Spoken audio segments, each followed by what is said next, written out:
So why the car allowance again when you've already gotten 160 million naira worth of Jeep? Well, you could have allowed me to first of all land before you load the second bullet. Because it's like your cannon is already loading. Cumulatively, when I was in the Senate, cumulatively all the allowances put together was 14.4 million naira per month. Okay. My salary was 1.something million naira. You have wardrobe allowances, you have your vehicle allowances, you have other allowances put together.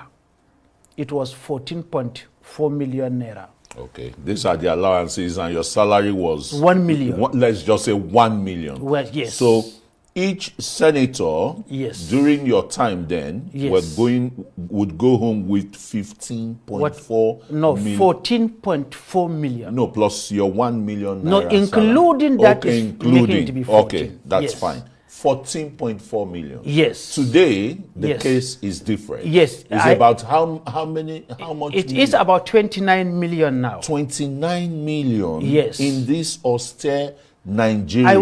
I will come to that. Okay, now, go on. Now, 29 million looks big on paper. Just on paper. Just on paper. I am saying this as a very honest man. I am not trying to support National Assembly, an institution so vilified, and I have been a member of that vilified institution for 5 years.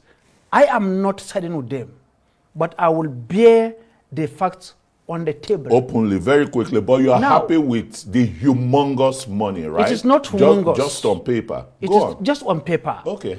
When I was in the Senate, my monthly salaries and allowances put together was about 14.4 million naira. Yes. And at the end of the month, the company I founded, which I was the managing director and the chief executive officer, when I won election, I had to leave the company to go into governance.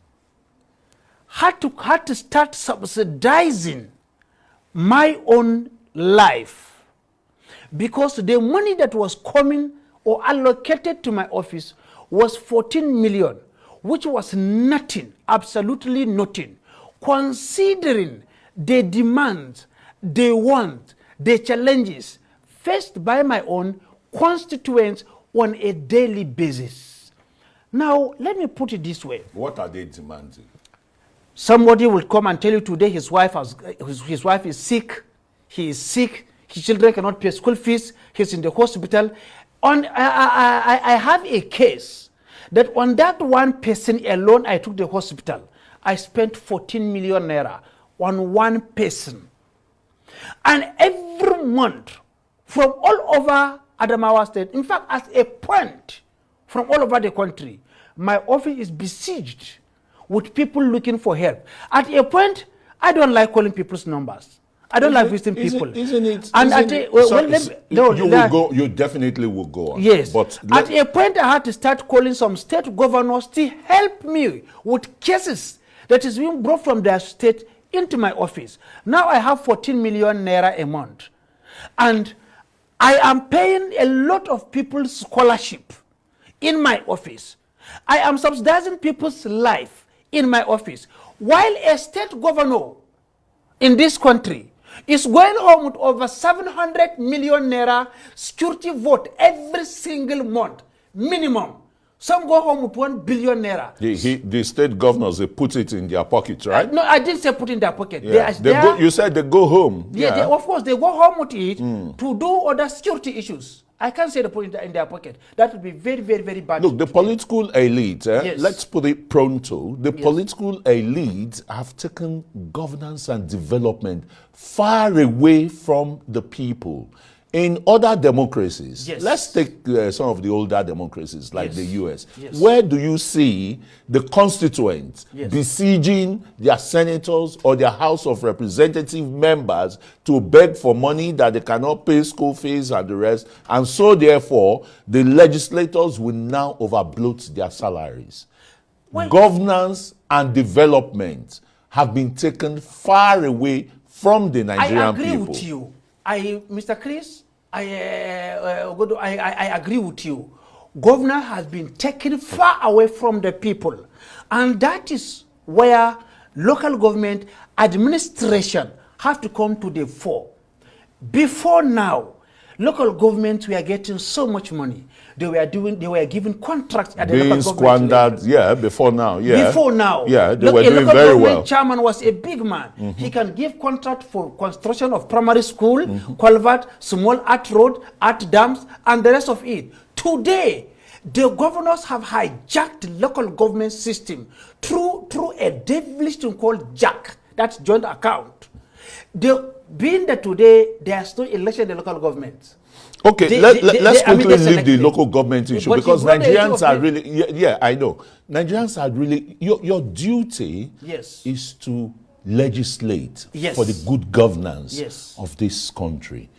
And you're trying to justify today's salary of each legislator, 29 million naira, in the face of the asphyxiation Nigerians are going through. Sorry, it looks as if I'm beginning to raise my voice. Yeah, I'm only please just, raise the voice. I'm You can just, use- I'm you just talking I for will ask the. you to off the mic. There's no mic here. I'm just Continue. talking for the Nigerian people, Yes. really. 29.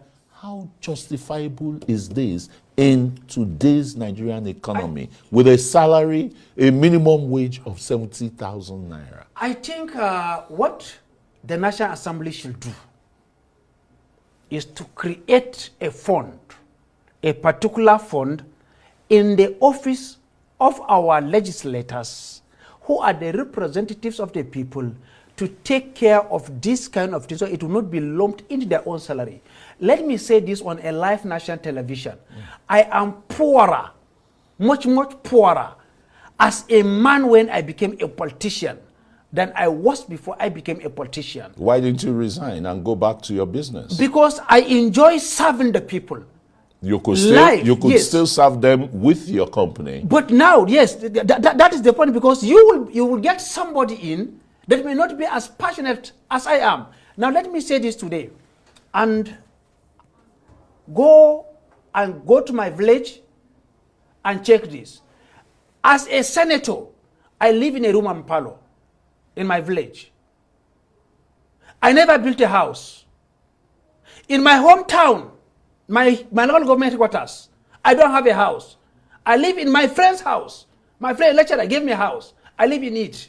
In my state capital, Yola, I don't have a house. You are exceptional. Now, I am saying this on national television. If anybody in the world You are one. can point out a house that I built, I was building a mansion before I became a senator.